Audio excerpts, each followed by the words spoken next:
Welcome to Voices of Women. I'm your host, Chris Stanis. I'm also the founder of Women of Wisdom Foundation, and we put on a wonderful conference for women. It's been every February. We're in our 29th year. This year, for the first time, it is going to be virtual, and it's going to be March 11th through the 14th. And you can find out all the information of all our events at womenofwisdom.org. And I am interviewing all our Women of Wisdom presenters, and today I have with me Donna DeNomme.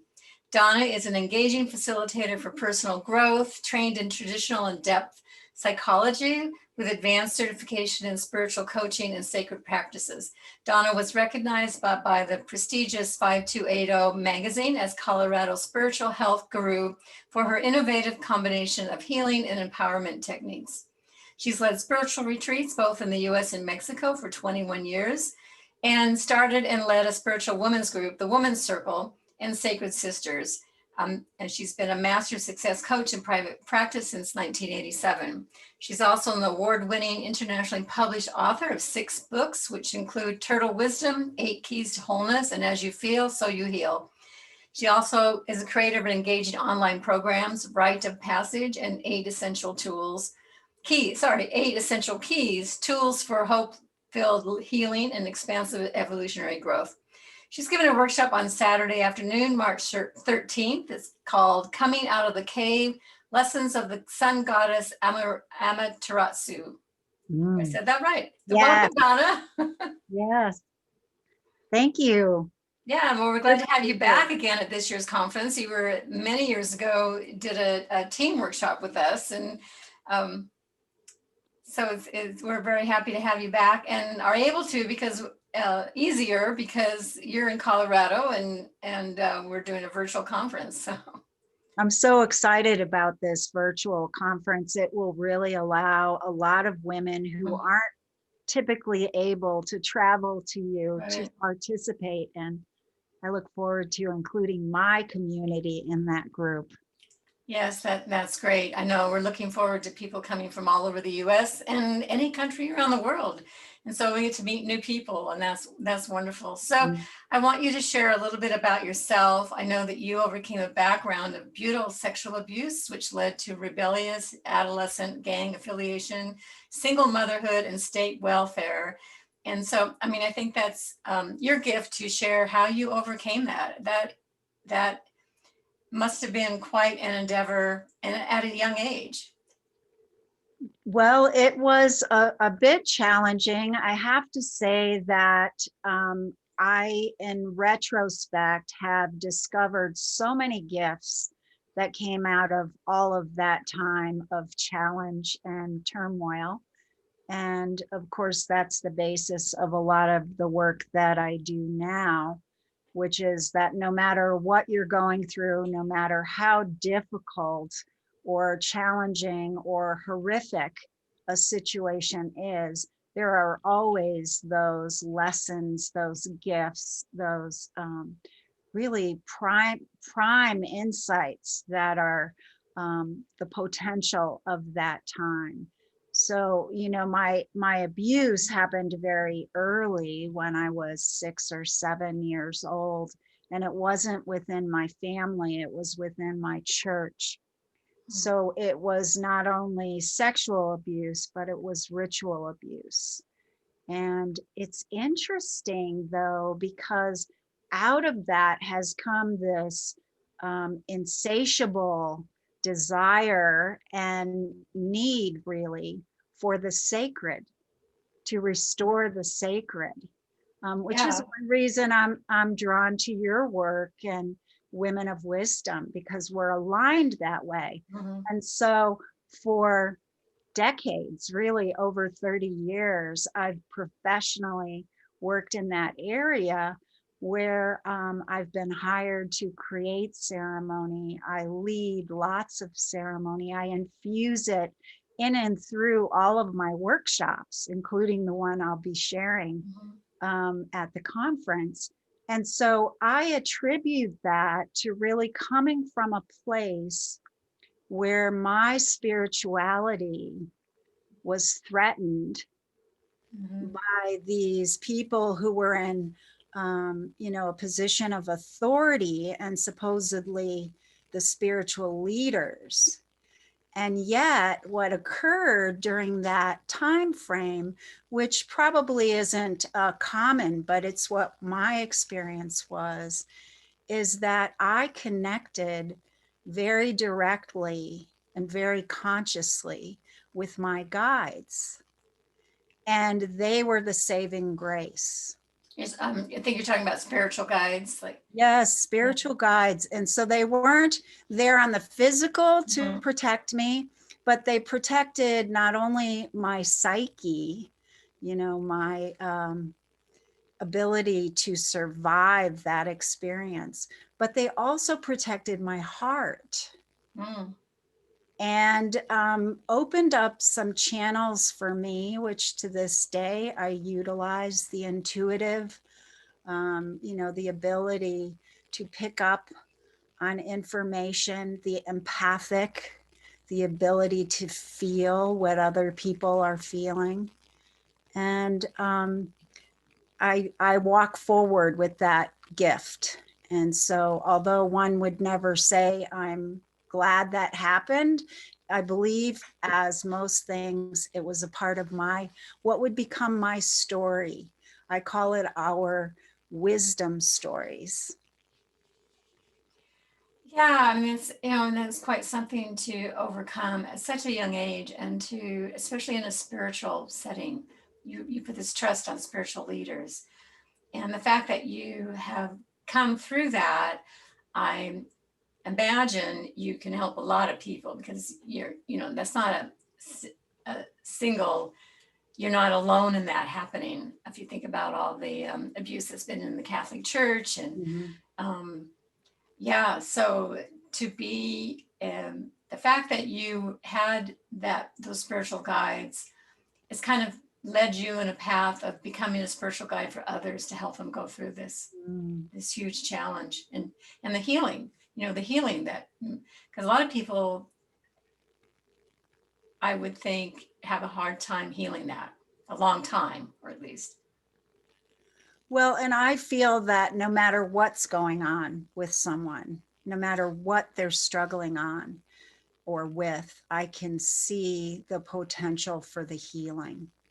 I can hold that consciousness, and I went on to study traditional and depth psychology, to become certified in spiritual coaching, and to study with many indigenous lineages, so that all of that understanding and that perspective of the right unfoldment of one's life, certainly with choice points, but that we're all on a trajectory to meet and encounter and live our truth, to reveal more of who we are at core essence, and to bring our gifts forward in the world.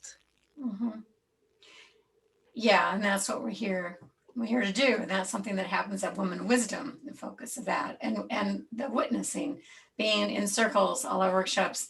And we're not sitting in circle when we're virtually, but imagine being in a circle and witnessing, other people witnessing your story, you're witnessing other people's stories, and you realize that you're not alone, you're not as isolated, you're not the only one having this story.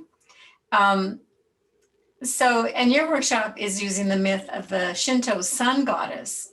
Mm-hmm. So interesting, it's the Sun Goddess, Amaterasu. So tell us about her and why you are bringing this forward in this workshop at Woman of Wisdom.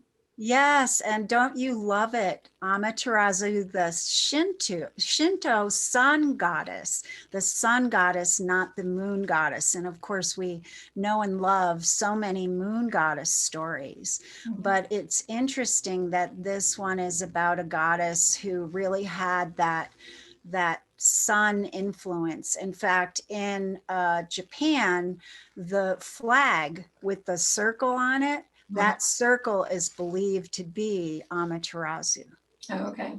So it runs in and through that culture very much, is my understanding. Of course, I'm not Japanese, but we wrote about Amaterasu years ago, Tina Proctor and I, she's my co-author, and we had a book, Ophelia's Oracle, discovering the healthy, happy, self-aware, and confident girl in the mirror. And that story of Amaterasu is in there. And I've seen it impact not only girls, but women, which is why I decided to share it at the conference this year. There are so many good points that can be used as analogies for our life in that story. And I don't want to spoil it by giving away too much, but I will say that there are themes of the importance of connecting with nature, and we'll do some of that, meaning not speak about it or teach about it, but rather we'll have an experiential process of seeing and understanding that and really reinforcing that principle.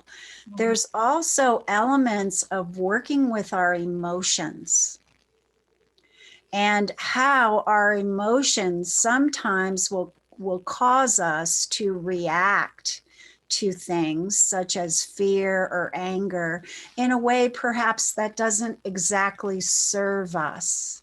And so there's that whole ability to look at how we can be more conscious, how we can allow our reactions to have their way, but then how we can purposefully act from a place of conscious choice in terms of how we show up. And Amaterasu is such a good example of why that needs to be. There's just a delightful part of the story there. And you mentioned my latest book. It's very aligned with that. So I've really immersed myself in this area of emotions. As you feel, so you heal, a rite of passage. And that's a WRITE of passage. So we will be doing some exploratory and transformational writing. I call it sacred writing. It's a little different than just journaling. Yeah, it's great to have a process of writing. Oftentimes it brings out those things that are unconscious, just underneath the surface. And I know that people who do those kinds of exercises, there's usually a process before that you get tapping into, whether it's meditation or whatever, that you tap into that inner voice and you start writing, and you can be amazed at what comes out, and what's showing up to heal or what's showing up that has already healed. But the other aspect that I want to talk about that I think is wonderful is coming out of the cave. And so that's that. It's kind of inferring like, well, are women, or do we retreat into caves, and why do we, and how do we get ourselves out of these caves? And I'm sure you have tips on that too. And I imagine, to me, that means like, okay, becoming more visible, stepping out of that invisible cloak.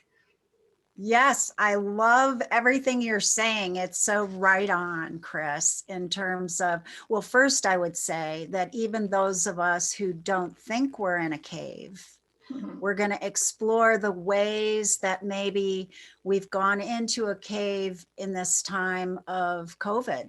We're all kind of in a way in a proverbial cave, and that might not be bad. I'm not necessarily saying that's bad, but the Amaterasu story, and again, I don't want to give it away, but there's a strong element of why she should come out of the cave. And I think you've really tapped on it here with your input, which is, when is it time to step out? When is it time to claim our power? When is it time to use our true voice? It's a wonderful time right now in our in our nation in terms of having a woman vice president, one who is so strongly outspoken about her truths and will have a great impact on our country. And so I think regardless of anyone's politics, just that has occurred in the last little bit of time is going to be amazing for when we gather as a women's circle and celebrate in this conference. Yes, and thinking of the little girls that, see someone like them, see a woman in such a position as vice president, and who knows, maybe president one day, and a person of color, that it's such it like opens the door for the possibility for our future, and for young women to see, yeah, this is possible. It's gonna, it'll be interesting to see how it changes our lives, and well, our culture, our society, our It's a country. good time to be alive, for sure. Yes. Well, and you're touching also on a reason I feel these goddess stories are so important. It's one aspect of the work I do with women. And I have just received so many notes and letters and calls about women and girls who have stood up or shown up in a way that went beyond their strength because of the inspiration and strength that they received from reading the goddess stories.